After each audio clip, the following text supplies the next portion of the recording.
Very good morning dear students. मुझे बहुत हर्ष हो रहा है कि आप सब लोग इस 15 दिन के ऑनलाइन लर्निंग वर्कशॉप के लिए आए हैं। 15 days learning workshop, and this workshop is specially meant for the students of standard 9th and standard 10th. Myself Dhananjay Joshi, and I'm an engineer by profession, but I also have a great interest in teaching. My dear students, आज जो हम topic पढ़ने जा रहे हैं ये topic आपके science में से फिज़िक्स में से है, और 15 दिन का ये वर्कशॉप आपको क्या देगा, इसका आउटकम क्या होगा? तो इसका आउटकम ये होगा कि आप आपके स्किल्स को शार्पन कर पाएंगे। Now what is a sharpening the skill? Skill को शार्पन करने का मतलब है कि जैसे आप जब लिखते हो तो अगर आपका पेंसिल एक ब्लंट हो जाता है, so what do? You take a sharpener and then sharpen your pencil. When you sharpen your pencil, उससे क्या होगा, आपका जो पेंसिल है वो बहुत अच्छे से चलेगा। ब्लंट पेंसिल और शार्प पेंसिल में बहुत फ़र्क होता है, हैंड राइटिंग में फ़र्क होता है। उसी तरह आपके स्किल्स जब ब्लंट हो जाते हैं तब आप दिमाग यूज़ नहीं कर पाते, लेकिन जब आपको नए तरीके पता चलते हैं, जब नए स्किल आ जाते हैं, तब आप किसी भी क्वेश्चन को बहुत आसानी से सॉल्व कर पाते हो। इसीलिए ये 15 डेज़ का वर्कशॉप है। इसमें हम आपको मैथमेटिक्स एंड साइंस में ऐसे कुछ टेक्निक्स पढ़ाएंगे कि आप ना केवल 9th और 10th स्टैंडर्ड के कॉम्पिटिटिव एग्ज़ाम्स, आपके बोर्ड के एग्ज़ाम्स तो है ही, स्कूल के एग्ज़ाम्स, उसके साथ साथ आप कॉम्पिटिटिव एग्ज़ाम्स जैसे लोग होमी बाबा देते हैं 8th में, है ना, और उसके बाद आप NTSC अपीयर होते हो, और उसके बाद भी बहुत सारे एग्ज़ाम्स आएंगे 11th और 12th में, if you go for engineering side और मेडिकल साइड, तो यहाँ पर आपको ग्रेट हेल्प हो जाएगी। So let's begin our session with lot of enthusiasm. सबका मुझे एक इंथुजियाज़म चाहिए, और आप सबका एक रिस्पॉन्सिव बिहेवियर अगर दिखेगा तो आप बहुत कुछ सीखोगे। सो क्या आप रेडी हैं? जब आपको मुझसे इंटरेक्ट करना होगा तो नीचे कमेंट बॉक्स में आप जाइए, कमेंट बॉक्स में, चैट बॉक्स में जाके आप चैट करिए, आपके क्वेश्चंस पूछिए, और हमारा भी हौसला बढ़ाइए ताकि हम आपके साथ और ज़्यादा इंटरेक्ट कर सकें। आइए चालू कर देते हैं आज का ये टॉपिक, जिसका नाम है refraction of light. Refraction of light. Refraction of light ये जो चैप्टर है साइंस में, तो अलग अलग स्टेट्स है, भारत में बहुत सारे स्टेट्स है, महाराष्ट्र है, कर्नाटक है, मध्य प्रदेश है, तो अलग अलग स्टेट्स में अलग अलग सिलेबस हो सकता है। CBSE सिलेबस भी है, तो ICSE भी है। तो क्या सिर्फ CBSE के बच्चे यहाँ पर ये लेक्चर को सुन सकते हैं क्या? नहीं, सारे स्टेट्स के सुन सकते हैं। स्टेट बोर्ड के बच्चे भी सुन सकते हैं, CBSE, ICSE, any board. Why? Because what we are going to teach over here is the sharpening your pencil. यहाँ पर आपके skills sharper होंगे। मैं आपको ऐसी टेक्निक्स पढ़ाऊँगा कि आप किसी भी बोर्ड के रहे हो, आपको ये फ़ायदा देगा। आइए देखते हैं इस टॉपिक को, जिसका नाम है रिफ्रैक्शन ऑफ लाइट। मान लो आपके पास एक बीकर है, इसके अंदर आपने एक पेन रख दिया, एक पेंसिल रख दिया भाई, तो क्या ये ऐसा सीधा सीधा दिखता है? नहीं, ये तो टेढ़ा दिखता है सर। यहाँ से ऐसा टेढ़ा दिखता है। अच्छा, टेढ़ा दिखता है। क्या आपने ऑब्जर्व किया? कितने लोगों ने ऑब्जर्व किया है बताइए ज़रा मुझे कमेंट में, है ना? हैव यू सीन दैट जब आप किसी पानी के अंदर आप स्विमिंग कर रहे हो, तो जब आप सरफेस से देखोगे तो चीज़ें कभी कभी ऐसे ऊपर दिखाई देती है ना? जैसे मान लो कि कोई बकेट है, उसका आप बॉटम देख रहे हो, यहाँ पर कोई कॉइन पड़ा हुआ है। जब आप ऊपर से देखते हो, यहाँ से जब आप ऑब्जर्व करते हो ऊपर से, आपको लगता है कि ये जो कॉइन है ये उसके बॉटम में उतना ज़्यादा नीचे नहीं है, ऐसा लगता है कि कहीं कहीं यहाँ है, बॉटम थोड़ा ऊपर है ऐसा दिखाई देता है, लेकिन अगर एक्चुअली देखा जाए तो बॉटम बहुत नीचे है। ऐसा क्यों होता है? ये फिनोमिनॉन जो है इसका रीज़न है रिफ्रैक्शन ऑफ लाइट, और उसी को आज पढ़ने जा रहे हैं। जब आप ये रिफ्रैक्शन ऑफ लाइट क्या है ये पढ़ोगे, so you will be able to explain what is the reason behind these experimental phenomenon. आइए बढ़ते हैं आगे। सबसे पहले बात करेंगे कि रिफ्रैक्शन आखिर है क्या। ये देखा गया जब भी लाइट, सनलाइट और any ray of light falls on the transparent medium। ये कैसा मीडियम है बेटे? ट्रांसपेरेंट मीडियम है।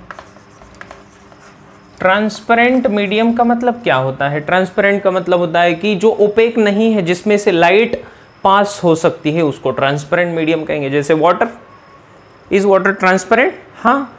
Is glass transparent? हाँ। कांच ट्रांसपेरेंट है, उसमें से लाइट आर पार जा सकती है, इसको ट्रांसपेरेंट मीडियम कहेंगे।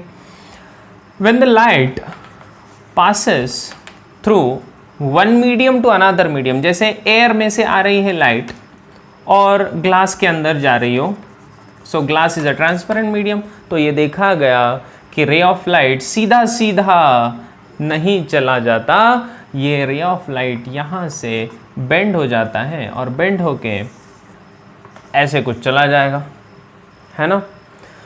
बेंड हो गया, लाइट क्या हुआ? बेंड हुआ बेटे, अपने रास्ते से भटक गया। देखो ना, ये अपने सीधे से रास्ते से जा रहा था and suddenly it got a jerk and it is getting diverted from its original path.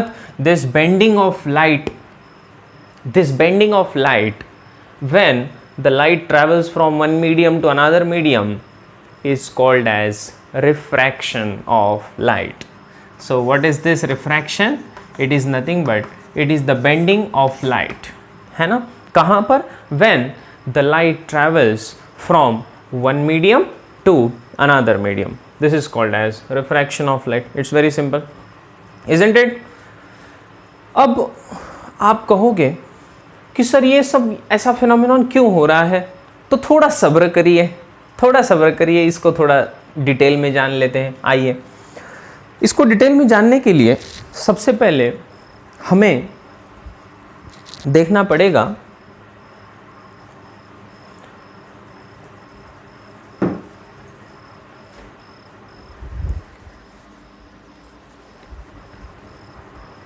कि रिफ्रैक्शन के कुछ नियम होते हैं। These are called laws of refraction। Refraction के बेटे कुछ नियम होंगे, इनको कहा जाता है लॉज ऑफ रिफ्रैक्शन। अब ये लॉज ऑफ रिफ्रैक्शन क्या है, तो इसके बारे में पढ़ेंगे हम। सबसे पहले जो लॉ है, तो इसको समझने से पहले हमें कुछ बातों का ध्यान रखना होगा और कुछ डेफिनेशंस हमें पढ़ने हैं। जो लाइट आ रहा है पहले मीडियम से और जा रहा हो मानो दूसरे मीडियम में, तो ये जो बाउंड्री है इसके ऊपर हम कहेंगे ये पहला मीडियम है, इस बाउंड्री से नीचे इसको कहेंगे दूसरा medium. The light is travelling from first medium to second medium, इसको कहा जाता है इंसिडेंट रे या इंसिडेंट लाइट भी इसी को कहा जाएगा, ठीक है। इंसिडेंट का मतलब होता है जो आ रहा है, राइट। यहाँ से बेंड हो जाएगा बेचारा, तो ये बेंड होके इस दिशा में चला गया, इसको कहा जाएगा रिफ्रैक्टेड रे। क्या कहा जाएगा? रिफ्रैक्टेड रे। ये दोनों के बीच का बाउंड्री है, ठीक है, ये आपका बाउंड्री है। अब इस बाउंड्री को, इस सरफेस को, ये जो आपका सरफेस है बेटा, इस सरफेस को एक परपेंडिकुलर लाइन मैंने यहाँ पर ड्रॉ कर लिया। इस परपेंडिकुलर लाइन का नाम है नॉर्मल। ये आप पहले भी पढ़ चुके होंगे, लेकिन फिर भी एक रिवीजन करके पढ़ लीजिए। ये जो लाइन है जो मैंने सरफेस को परपेंडिकुलरली ड्रॉ कर दिया, इस लाइन का नाम होता है नॉर्मल। क्या नाम है? नॉर्मल। उसके साथ the angle which is made by the incident ray with the normal, this angle is called as angle of refraction. This angle is called angle of incidence. Sorry, this angle is called angle of incidence, and the angle which is drawn between refracted ray and the normal are, this angle would be called angle of refraction. इसको angle of refraction कहा जाएगा। तो ये तो हमें पता ही है, बहुत ही बढ़िया। पहले मीडियम से दूसरे मीडियम में लाइट जा रही थी तो बेंड हो गई, बेंड होके ऐसे चली गई। इस लाइन को कहा जाएगा बाउंड्री या सरफेस। जो आ रहा था लाइट उसका नाम इंसिडेंट रे, उसने नॉर्मल के साथ बनाया हुआ एंगल, एंगल ऑफ इंसिडेंस। ये रिफ्रैक्टेड रे, उसने एंगल बनाया किसके साथ? नॉर्मल के साथ, उसका नाम क्या होगा? Angle of refraction. ये तो पता ही है हमें, बहुत बढ़िया। अब इसके कुछ नियम होते हैं, उन नियमों को पढ़ेंगे हम। अब ये नियम क्या है इसके बारे में सोचते हैं। तो सबसे पहला जो नियम है रिफ्रैक्शन का, the first rule is that the incident ray and the refracted ray, they lie on the opposite sides of the normal. सबसे पहला रूल है कि आपका जो इंसिडेंट रे है बेटे, इंसिडेंट रे एंड रिफ्रैक्टेड रे, ये दोनों रेज नॉर्मल के अपोजिट साइड्स में होंगे, lie on opposite sides। देखिए, lie on the opposite sides of the normal। Normal कौन है? नॉर्मल का मतलब होता है परपेंडिकुलर। परपेंडिकुलर किसको? आपको कि मुझे? किसको परपेंडिकुलर? अपने सरफेस को परपेंडिकुलर। समझ में आ रही है बात? ठीक है, बहुत बढ़िया। सेकंड, अपोजिट साइड्स का मतलब क्या होता है? अपोजिट साइड का मतलब होता है कि नॉर्मल के लेफ्ट साइड में अगर इंसिडेंट है तो रिफ्रैक्शन किधर होगा? राइट साइड में होगा, है ना? वो शोले वाला डायलॉग याद है ना, आधे इधर जाओ आधे इधर जाओ बाकी मेरे पीछे आओ, है ना? तो यही बात है। तो अगर इंसिडेंट इधर रहा तो रिफ्रैक्टेड को दूसरे साइड में रहना पड़ेगा। क्यों भाई? समझ में आ रहा है? ठीक है। सेकंड पॉइंट कहता है कि इंसिडेंट रे, नॉर्मल और रिफ्रैक्टेड रे तीनों को एक ही प्लेन में रहना पड़ेगा। एक ही प्लेन में रहना पड़ेगा, एक प्लेन में रहना पड़ेगा। इसका मतलब क्या है? इसका मतलब है कि एक ऐसा, जैसे ये बोर्ड आपको दिखाई दे रहा है, तो बोर्ड एक प्लेन है। प्लेन समझ रहे हो? प्लेन का मतलब होता है अ फ्लैट सरफेस। प्लेन का मतलब क्या है? Flat surface. तीनों के तीनों रेज एक ही प्लेन सरफेस में रहेंगे। Incident ray comma normal and refracted रे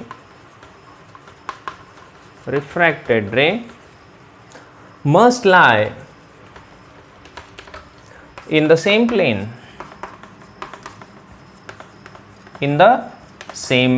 सबका प्लेन एक ही होगा, सबका फ्लैट सरफेस एक ही होना चाहिए। बहुत बढ़िया। तो ये तो बहुत बड़ी बात हो गई। अब तीसरा जो लॉ है वो सबसे इंपॉर्टेंट है, और तीसरा लॉ हमें काम में आने वाला है न्यूमेरिकल्स को सॉल्व करने में। तीसरा लॉ क्या है? इसको कहा जाता है Snell's law. This is Snell's law. ये स्नेल्स लॉ क्या कहता है? आइए देखते हैं इसको। ये स्नेल्स लॉ कहता है कि sine of angle i, angle of incidence, ये साइन क्या होता है? ये साइन क्या होता है सर? साइन मतलब ट्रिग्नोमेट्रिक फंक्शन है, साइन थीटा। क्यों भाई? साइन थीटा कॉस थीटा पढ़े हो ना? Sine theta cos theta tan theta, sine theta cos theta tan theta, पता है ना? साइन थीटा मतलब sine i, angle theta, angle of incidence i divide by sine r. R कौन है? R अपना एंगल ऑफ रिफ्रैक्शन है।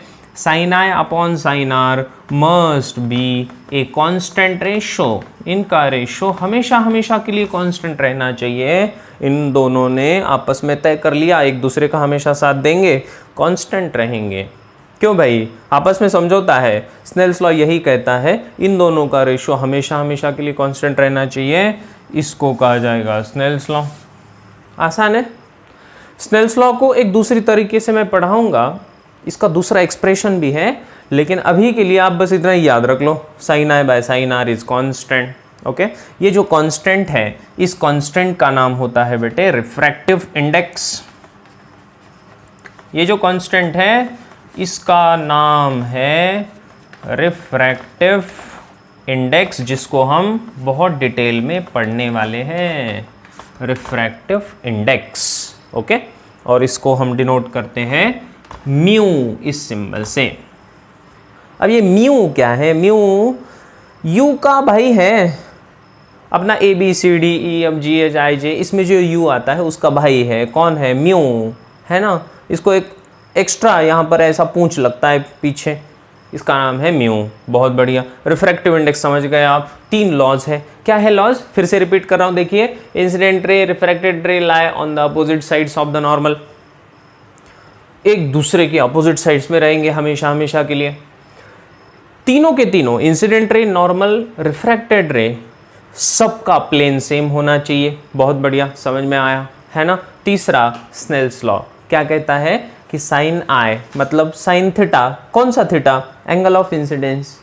Sign r कौन सा एंगल? Angle of refraction. इनका रेशो हमेशा हमेशा कांस्टेंट रहना चाहिए, बदलना नहीं चाहिए उस मीडियम के लिए। और ये जो कांस्टेंट है इसका नाम है रिफ्रैक्टिव इंडेक्स, जिसको मैं अभी डिटेल में पढ़ाऊंगा। फटाफट लिख लो सब लोग।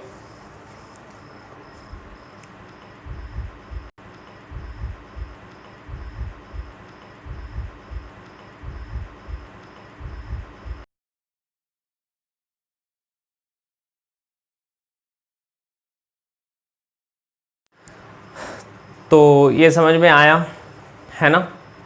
तो आपने डाउट्स भी पूछे, बहुत अच्छा। अब आगे बढ़ते हैं। अब हम पढ़ेंगे रिफ्रैक्टिव इंडेक्स क्या होता है, लेकिन उससे पहले हमें ये समझना पड़ेगा कि रेयरर एंड डेंसर मीडियम, इनके बारे में पढ़ते हैं। रेयरर मीडियम क्या है और डेंसर मीडियम क्या है, इसके बारे में पढ़ते हैं। कल परसों ही मैंने सुना कि the university has decided that the final year, जैसे इंजीनियरिंग है या कोई भी फाइनल ईयर्स है, so for all the final years students they will be giving the degree without conducting any exam. तो उसके ऊपर एक जोक आया था यार। तो मैं पढ़ रहा था कि इंटरव्यू चल रहा है, इंटरव्यूअर पूछ रहा है, भाई कौन से साल में तेरा ग्रेजुएशन कंप्लीट हुआ? तो बोलता है सर 2020 में कंप्लीट हुआ मेरा। तो बोला हाँ, जब कोरोना आया था तब की बात कर रहा है? हाँ बोला, बिल्कुल तब की बात कर रहा हूँ।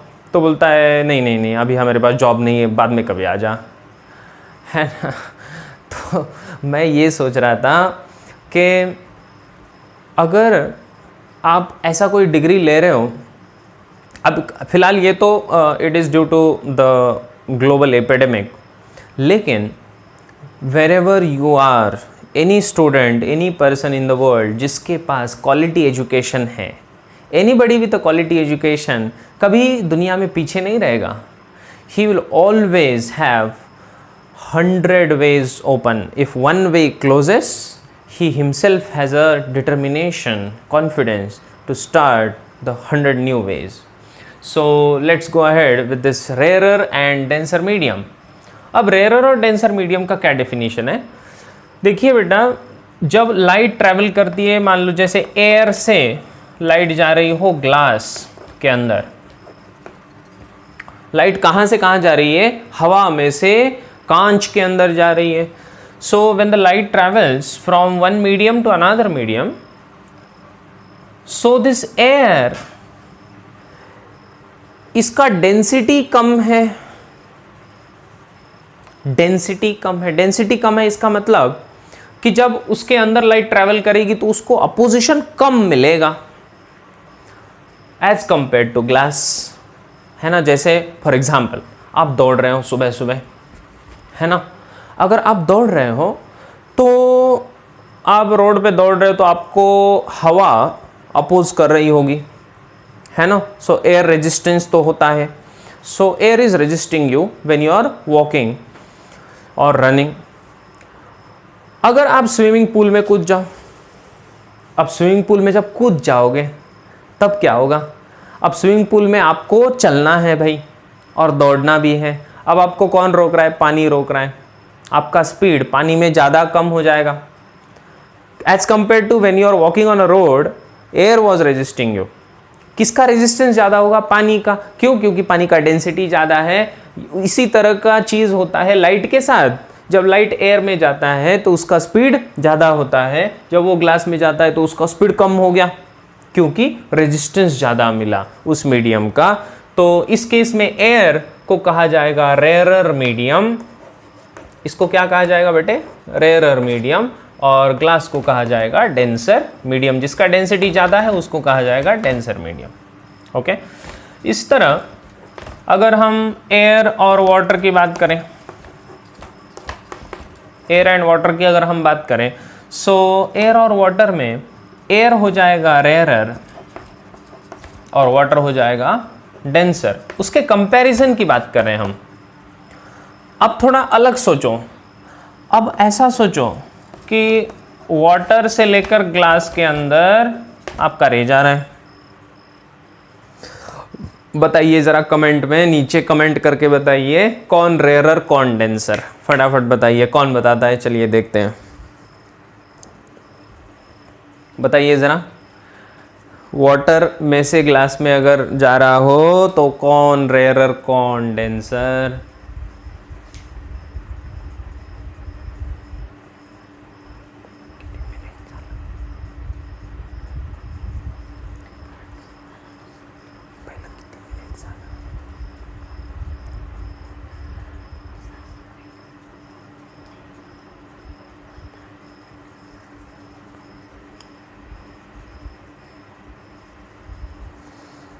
हाँ भाई आपका सही है।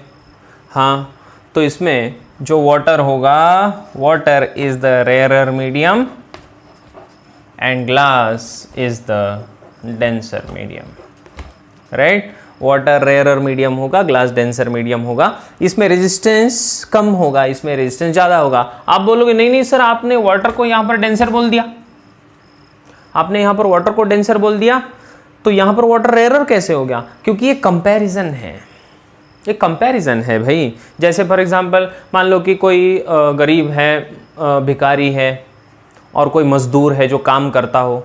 तो गरीब और वो जो मज़दूर है, इनमें अमीर कौन है? और मज़दूर है, क्योंकि काम करता है, पैसे कमाता है। हालांकि वो जो भिखारी है उसके पास कुछ भी नहीं है। लेकिन अब मज़दूर को उसके बॉस से कंपेयर करो, अब इनमें रिच कौन है ना? तो बॉस हो गया। तो यही तो बात है, ये कंपैरिजन की बात है ना। So we are just comparing. Air को वाटर से कंपेयर करो, वाटर को ग्लास से कंपेयर करो। जिसका डेंसिटी कम वो रेयरर, जिसका डेंसिटी ज़्यादा वो डेंसर। बहुत सिंपल सी बात है। ये देखा गया कि जब लाइट ट्रेवल्स फ्रॉम रेयरर से लेकर जब डेंसर में जाएगी आपकी लाइट, रेयरर से डेंसर में जाएगी, इसका मतलब जब वो मान लो कि एयर से ग्लास में जाएगी लाइट, तो ये देखा गया कि light follow certain rule. What is that rule? That it bends towards the normal. Light bend towards the normal. आपका लाइट नॉर्मल की तरफ मुड़ेगा। नॉर्मल की तरफ मतलब क्या? कि अपना ये सीधा सीधा रास्ता वो जा रहा था, है ना, ये अपने सीधे रास्ते से जा रहा था, लेकिन उसने क्या किया? उसने अपना रास्ता बदल दिया और वो नॉर्मल की तरफ आया, अपने रास्ते छोड़कर नॉर्मल की तरफ आया। इसको कहा जाता है जब रेयरर से डेंसर में आएगा लाइट, तो इस केस में, इस पहली केस में it bends, light bends towards the normal. Light normal की तरफ बेंड होता है। और इसका उल्टा अगर देखा जाए कि जब डेंसर मीडियम से रेयरर मीडियम में आ रहा हो तो ये दूसरा केस है। जैसे फॉर एग्जांपल मान लो कि आपका लाइट आ रहा है ग्लास में से एयर में, ये देखो ऐसे, ये है ग्लास, ये है एयर। ग्लास कौन है? डेंसर। एयर क्या है? रेयरर है। अब क्या होगा भाई साहब? ये देखा गया कि लाइट अपने ओरिजिनल पाथ से भटक जाता है, लेकिन नॉर्मल की तरफ नहीं आता, नॉर्मल से दूर चला जाता है, goes away from the normal. So it bends away from the normal. क्या ये बात समझ में आ रही है? नॉर्मल से दूर भाग जा रहा है आपका light. These are the two rules. इसको फटाफट आप लिख लीजिए।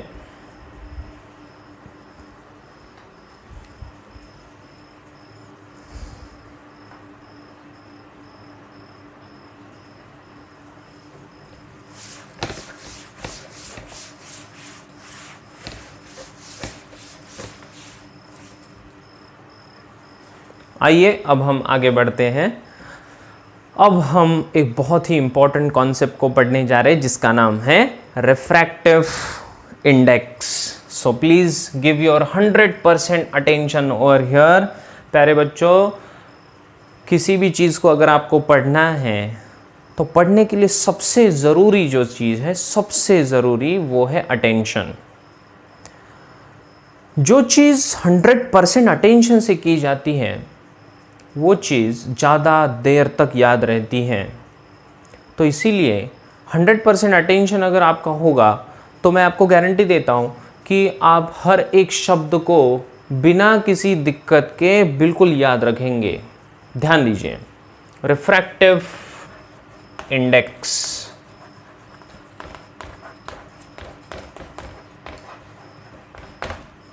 रिफ्रैक्टिव इंडेक्स, ये जो रिफ्रैक्टिव इंडेक्स हमने अभी पढ़ा म्यू, इसके दो प्रकार होते हैं। इसका पहला जो प्रकार है, the first type of refractive index is called as absolute refractive index. Absolute refractive index. और इसका जो दूसरा है इसको कहा जाता है relative refractive index. Relative refractive index. Now what is absolute refractive index and what is relative refractive index? So this is our point of study. Now listen carefully. Absolute refractive index का मतलब होता है whenever you are choosing vacuum, जब आप vacuum की बात कर रहे हो, वैक्यूम से लेकर लाइट आ रहा हो और किसी भी दूसरे मीडियम के अंदर जा रहा हो, तो ऐसे में फर्स्ट मीडियम अगर वैक्यूम है और सेकेंड मीडियम कोई भी हो सकता है, यह है पहला मीडियम, यह है दूसरा मीडियम। पहला कौन है? वैक्यूम। दूसरा क्या है? कोई भी मीडियम हो सकता है, एयर, वाटर, ग्लास, कुछ भी हो सकता है, ऑयल। तो जब ऑयल के साथ किसी वैक्यूम के साथ अगर हम इसको कंपेयर कर रहे हो तब उसको कहा जाएगा एब्सोल्यूट रिफ्रैक्टिव इंडेक्स। और इसका उल्टा रिलेटिव रिफ्रैक्टिव इंडेक्स। रिलेटिव का मतलब होता है कोई भी दो मीडियम हो सकते हैं। जैसे यहां पर मैं लिख देता हूं एनी टू मीडिया। ओके, सो कोई भी दो मीडियम इसमें हो सकते हैं। तो मान लो कि फॉर एग्जांपल आपका पहला मीडियम है वाटर, आपका दूसरा मीडियम है ग्लास। तो वाटर से लेकर ग्लास में अगर रे जा रहा हो तो ऐसे रिफ्रैक्शन में जो मेजर किया जाएगा उसको कहा जाएगा रिलेटिव रिफ्रैक्टिव इंडेक्स। इन दोनों को मेजर कैसे करते हैं इसको मैं अभी बताऊंगा, लेकिन इनका पहले कॉन्सेप्ट समझ लो। क्या कॉन्सेप्ट है? एब्सोल्यूट रिफ्रैक्टिव इंडेक्स का मतलब होता है कि जब वैक्यूम से लेकर लाइट आ रहा हो किसी मीडियम में, देन द रेशो जो स्नेल्स लॉ से हमने पढ़ा, that ratio is your absolute refractive index. And जब हम बात करेंगे कि कोई भी दो मीडियम वैक्यूम के अलावा, then that would be called relative refractive index. इसमें एक छोटा ट्रिक है, इसको भी याद रखना होगा, ये शॉर्ट पॉइंट, ये शॉर्टकट याद रखना कि कभी कभी वैक्यूम को एयर के जैसा ट्रीट करते हैं हम, एंड देयरफॉर अगर एयर के साथ बोला जाए या वैक्यूम के साथ बोला जाए तो दोनों को हम एक ही ट्रीटमेंट देंगे, है ना। मानो कि हम बोल रहे हैं refractive index with respect to vacuum या refractive index with respect to air, दोनों का मतलब एक ही होता है। Alright, so this is the concept. अब इसको कैसे मेजर किया जाएगा, आइए देखते हैं। इसको लिख लो फटाफट।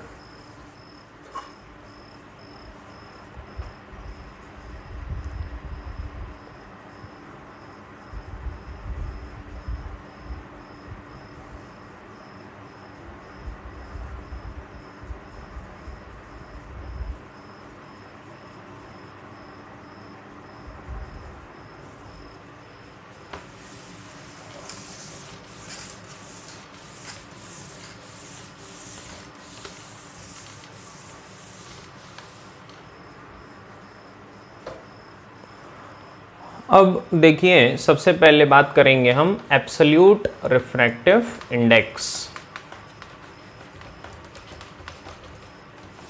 सब लोग ध्यान दें, एब्सोल्यूट रिफ्रैक्टिव इंडेक्स आखिर है क्या। ये देखा गया कि जब हम कहते हैं कि लाइट इज ट्रैवलिंग फ्रॉम, या तो वैक्यूम की बात करिए या फिर एयर की बात करिए, जिसमें से लाइट आ रहा हो और किसी मीडियम के अंदर जा रहा हो, तो ये है फर्स्ट मीडियम, ये है सेकेंड मीडियम, ये हो जाएगा एंगल ऑफ इंसिडेंस, ये हो जाएगा एंगल ऑफ रिफ्रैक्शन आर। तो हम कहेंगे कि म्यू जो है आपका रिफ्रैक्टिव इंडेक्स, जिसको यहाँ पर हम कह रहे हैं एब्सोल्यूट रिफ्रैक्टिव इंडेक्स।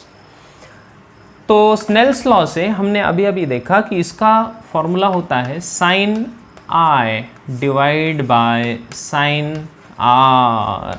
देखिए, mu equals to sine i divide by sine r, ये तो पहले ही बोल दिया हमने। लेकिन इसको लिखने का तरीका ये होता है, इसको लिखा जाता है, कौन से मीडियम में जा रहा है, सेकंड में जा रहा है। सेकंड कहां से आ रहा है, 1 से, तो इसके माथे पर आप 1 लिख दो ऊपर। तो ये जो नोटेशन है, इसको पढ़ा जाता है, it is the refractive index of medium 2। किसका रिफ्रैक्टिव इंडेक्स, आपका कि मेरा, किसका, सेकेंड मीडियम का। ठीक है, refractive index of second medium with respect to 1। With respect to मतलब जहां से लाइट आ रही थी उसके रिस्पेक्ट में, उससे कंपेयर करके, ऐसा भी बोल सकते हो। सो ये क्या है, ये है आपका refractive index of second medium with respect to first medium. तो लिख रहा हूं मैं, it is the refractive index, it is the refractive index of second medium with respect to, WRT का मतलब होता है with respect to। अच्छा, with respect to क्या है, with respect to का मतलब होता है कंपैरिजन करके, with respect to फर्स्ट, पहले के कंपैरिजन में। लेकिन पहला कौन है, ये तो वैक्यूम है, ये तो अपना वैक्यूम है। विथ रिस्पेक्ट टू वैक्यूम, जब वैक्यूम की बात करेंगे तो इसको कहा जाएगा एब्सोल्यूट रिफ्रैक्टिव इंडेक्स। जब हम एब्सोल्यूट रिफ्रैक्टिव इंडेक्स लिखते हैं तो या तो उसको ऐसे लिखा जाता है, या तो इसी को, इसका नोटेशन ऐसा भी लिखा जाता है, म्यू टू 1 ऐसा भी लिखा जाता है, या फिर सिर्फ इसको μ2 अगर लिखा तो भी इसका मतलब यही होता है कि रिफ्रैक्टिव इंडेक्स ऑफ 2, और जब कोई कुछ भी नहीं दिया है तो बाय डिफ़ॉल्ट इसका मतलब होता है विथ रिस्पेक्ट टू वैक्यूम। तो ये तीनों के तीनों नोटेशन आप याद रखिए। All the three notations are important. Refractive index of second with respect to first, तो μ2 1 को ऊपर लिखना है, या तो 1 को ऊपर लिखो या तो 1 को पीछे लिखो, इधर दोनों वैलिड है। या तो आप सिर्फ μ2 लिख दो, वो भी चलेगा, कुछ भी नहीं लिखा, 1 किधर भी नहीं लिखा, तो इसका मतलब ही ये होता है कि it is absolute refractive index, जिसका कंपैरिजन वैक्यूम से या एयर से किया गया है। क्या ये समझ में आया? ओके, लिख लो इसको फटाफट।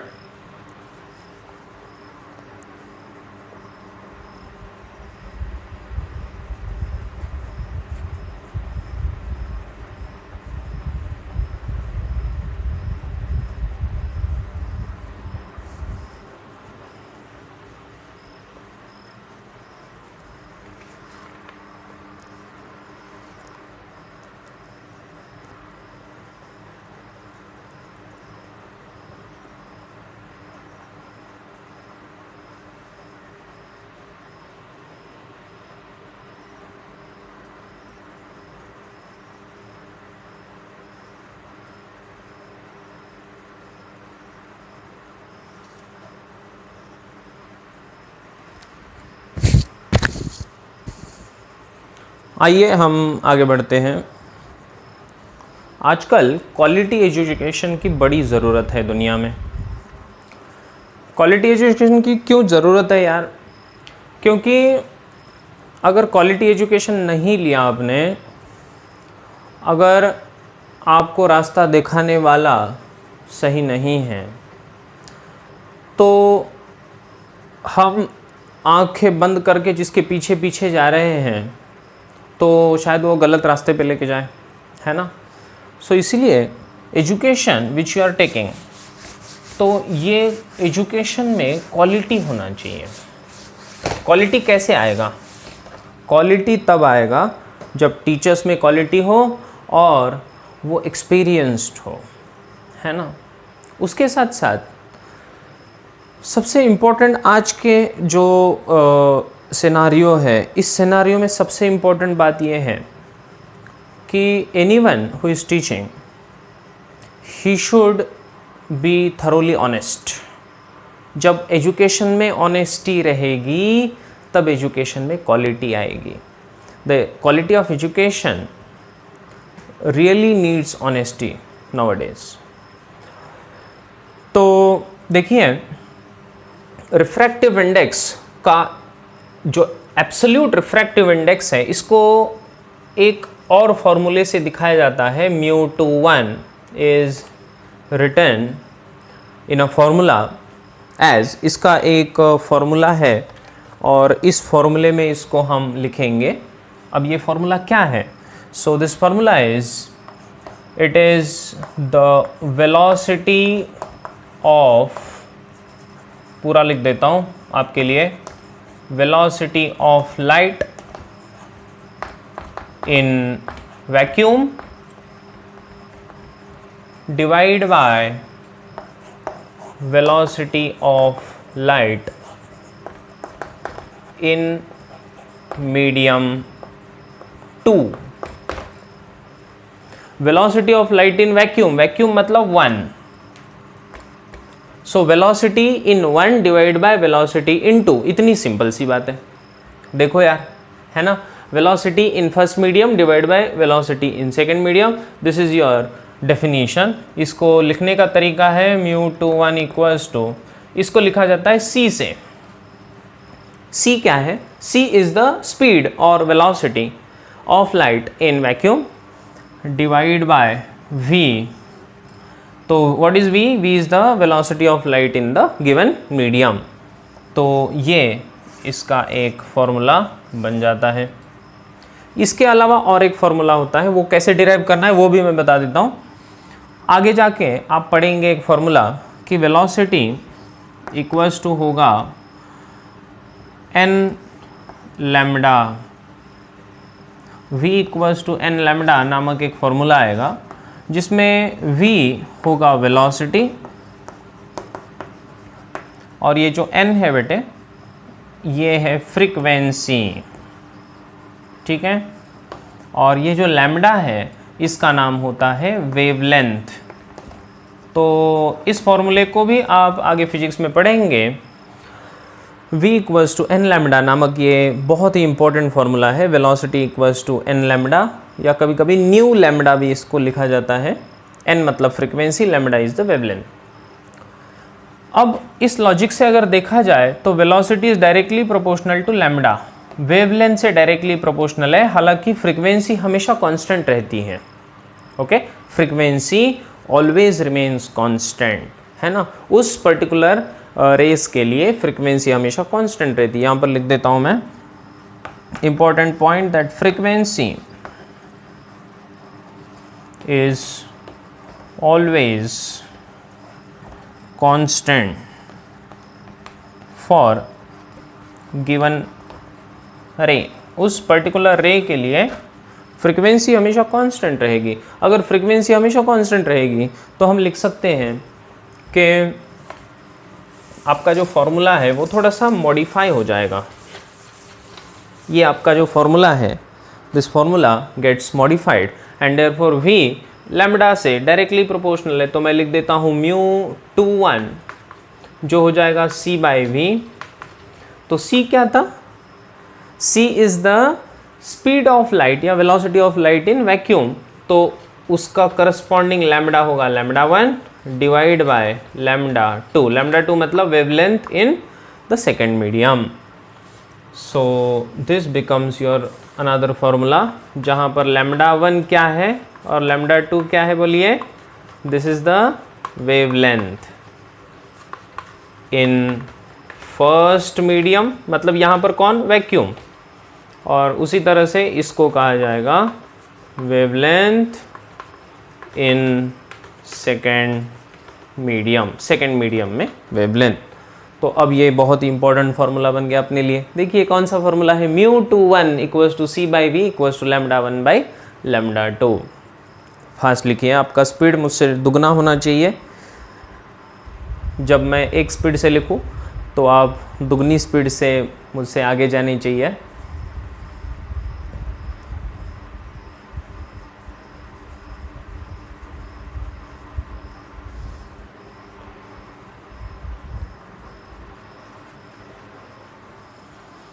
तो आइए प्यारे बच्चों, अब हम आगे बढ़ते हैं और पढ़ेंगे about the second type which is relative refractive index. Relative refractive index, relative refractive index absolute के जैसा ही है, बस उसमें एक फ़र्क है कि जो पहला मीडियम आपका जो वैक्यूम था, है ना, कंपल्सरीली वैक्यूम ही तो था। यहाँ पर कोई भी मीडियम हो सकता है। जैसे आपका लाइट ट्रैवल कर रहा हो फर्स्ट मीडियम से सेकेंड मीडियम में।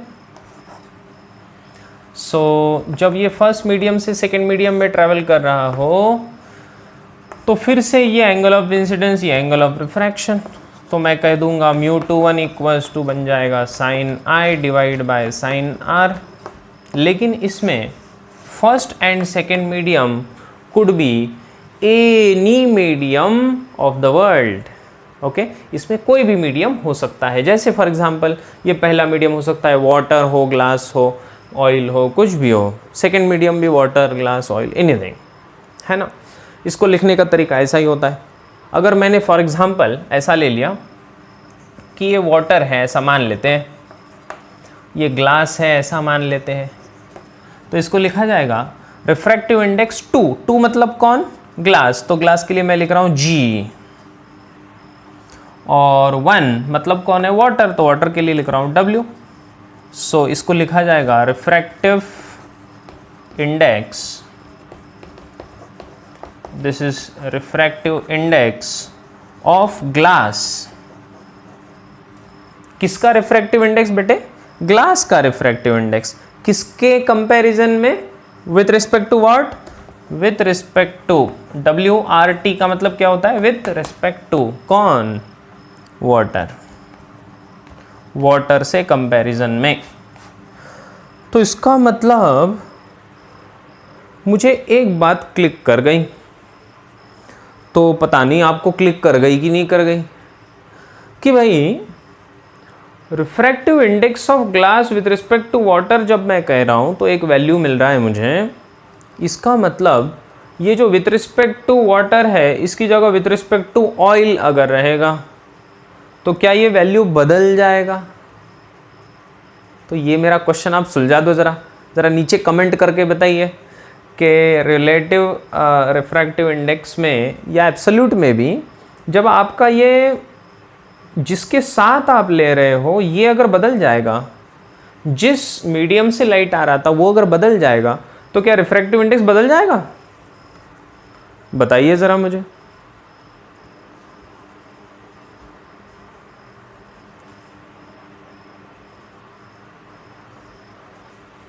हाँ, तो अब समझ में आया है ना।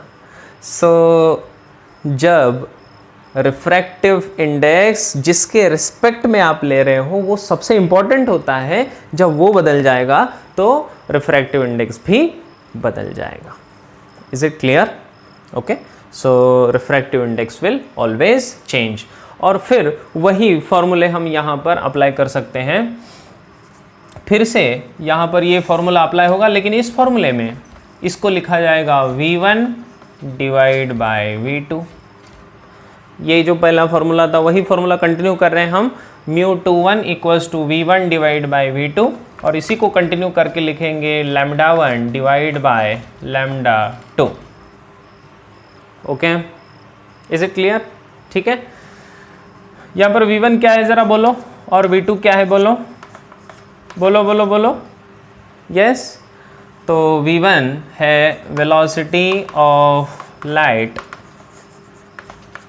इन फर्स्ट मीडियम, पहले मीडियम में, and what is this? This is the velocity of light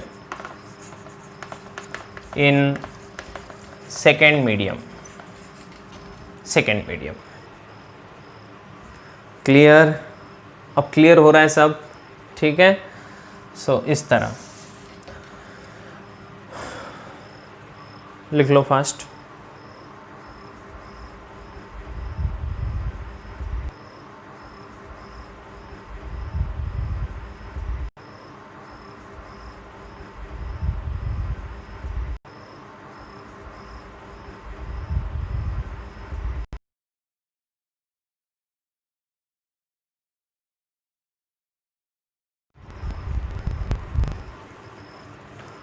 मेरा तो मन अभी क्वेश्चंस कुछ ले लूँ ऐसा कर रहा है ना।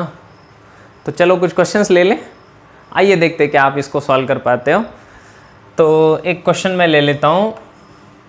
देखिए, अगर आपको दिया है कि ray of light was entering यहाँ से, ठीक है, एट एन एंगल 30 डिग्री, और जब ये यहाँ से बेंड करके गई, ठीक है, और आपसे कहा है कि ये जो एंगल है, सो ये एंगल, चलो थोड़ा बदल देता हूँ, इसको बोल देता हूँ 45 डिग्री और इसको बोल देता हूँ 30 डिग्री। तो ये इस तरह से है, this is your glass, this is air, ऐसा बोल देते हैं। आपको पूछा है find refractive index, find refractive index of glass with respect to air. चलिए, तो बड़ा आसान है, find the refractive index of glass with respect to air. मतलब आपको ढूंढना क्या है, म्यू जी ए। म्यू जी ए क्या है? म्यू जी ए का मतलब है रिफ्रैक्टिव इंडेक्स किसका? ग्लास का। किसके रिस्पेक्ट में? एयर के रिस्पेक्ट में। तो इसको लिखेंगे, क्या पता है आपको, sine i by sine r वाला formula, sine i divide by sine r. Sine i कितना? It is 45 divide by sine r, r कितना है 30 डिग्री, तो बात खत्म, साइन 30 डिग्री कितना बढ़िया। साइन 45 क्या होता है, इट इज़ 1/√2, ये वैल्यू तो याद करने रखनी पड़ेगी आपको, 1/√2 डिवाइड बाय साइन 30 क्या होता है, हाफ होता है, 1/2 होता है। बहुत बढ़िया, तो इसका मतलब ये 2 ऊपर चला जाएगा और ये √2 नीचे चला आएगा, और ये 2 से √2 अगर कैंसिल हो जाए तो कितना बनेगा, आंसर आएगा √2। बहुत बढ़िया, और √2 क्या होता है, it is 1.414, that is the value of √2 and that is your answer. So refractive index of glass with respect to air is 1.414. इसको कुछ यूनिट होता है क्या, रिफ्रैक्टिव इंडेक्स को कोई यूनिट नहीं रहता, it is purely a ratio, इसको कोई भी यूनिट नहीं होता, ये ध्यान रखना होगा। इज़ इट क्लियर, समझ में आ रहा है सबको? बहुत बढ़िया, चलिए दूसरा क्वेश्चन दूँ तो करेंगे क्या, चलो यार थोड़ा उल्टा सीधा पूछ देता हूँ आपको क्वेश्चन पूछता हूँ मैं अभी। क्वेश्चन इन प्रीवियस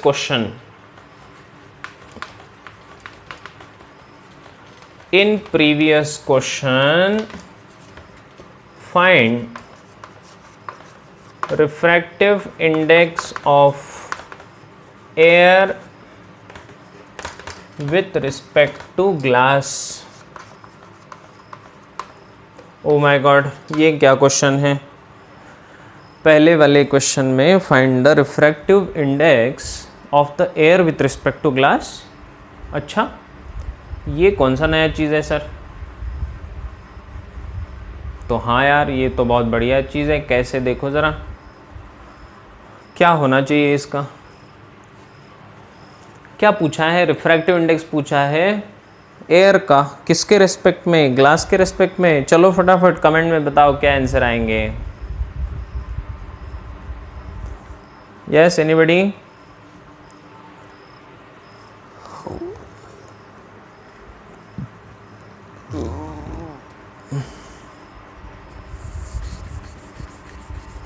बता दो यार, बता दो प्यारे बच्चों, बता दो।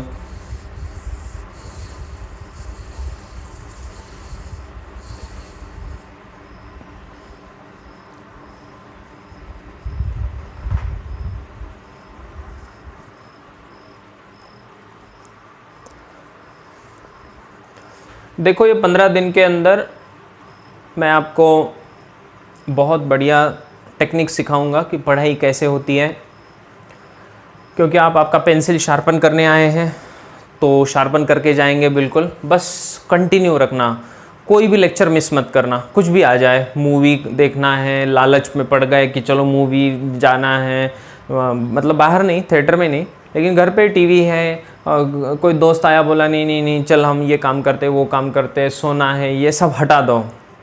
सुबह के 10 बज गए तो समझो हमें जाके अटेंड करना है मैथ्स और साइंस का class, because we have to sharpen our pencil. Okay, 10वीं और 9वीं के बच्चे अगर राइट टाइम पे सीरियस हो जाते हैं, अगर राइट टाइम पे राइट चीज़ करो, तो आई विल गारंटी यू आप बहुत अच्छे से कर पाओगे आगे जाकर भी, और आपका करियर ब्राइट हो जाएगा। कुछ लोग चिंता में अभी भी पड़े, ये कोरोना हटेगा या नहीं, क्या होगा मेरी ज़िंदगी में, कुछ नहीं होने वाला। अगर आप पढ़ाई करोगे तो अपॉर्चुनिटी आपके लिए है। ऐसा आदमी जिसके पास नॉलेज है, जिसके पास हौसला है, कॉन्फिडेंस है, that person in the world will never be out of the job, he will never be out of any business. So therefore stop thinking negatively about the world and start thinking positively about your own self। इसका answer कौन कौन बताएगा, ज़रा comment में देखूँ मैं कौन कौन है। हाँ है ना, तो देखिए रिफ्रैक्टिव इंडेक्स म्यू एयर का पूछा है, of air with respect to glass, मतलब ये फर्स्ट मीडियम है, ये सेकेंड मीडियम है, तो हमें पूछा है उल्टा, air with respect to glass ऐसा पूछा है, तो ए नीचे आएगा, जी ऊपर होगा, तो इसका उल्टा हो जाएगा क्या? हाँ बिल्कुल, तो इसका उल्टा हो जाएगा, ये अगर उल्टा हो गया तो ये भी उल्टा हो जाएगा, तो इसका मतलब ये हो जाएगा sine r divide by sine i. क्या हो जाएगा? Sine r divide by sine i, इसका मतलब इसका उल्टा, तो इसका आंसर आया था √2, तो इसका आंसर क्या आएगा? 1/√2। समझे कि नहीं समझे? यहाँ पर जब ये चीज़ें उल्टी हो जाती हैं तब हम बस किसके रेस्पेक्ट में है तो बस फॉर्मूला आपका उल्टा हो जाता है, that's all, it's very simple. तो इस तरह से हमने ये प्रॉब्लम्स को सॉल्व किया। आपको अगर ये वर्कशॉप पसंद आने लगा है और आप धीरे धीरे जुड़ के बहुत अच्छे कॉन्सेप्ट्स को पढ़ेंगे, क्योंकि अभी तो मैंने आपको एक कॉन्सेप्ट पढ़ाया है, अब इसके ऊपर बहुत उल्टे सीधे क्वेश्चन मैं पूछूंगा आपसे, तो बहुत मज़ा आएगा।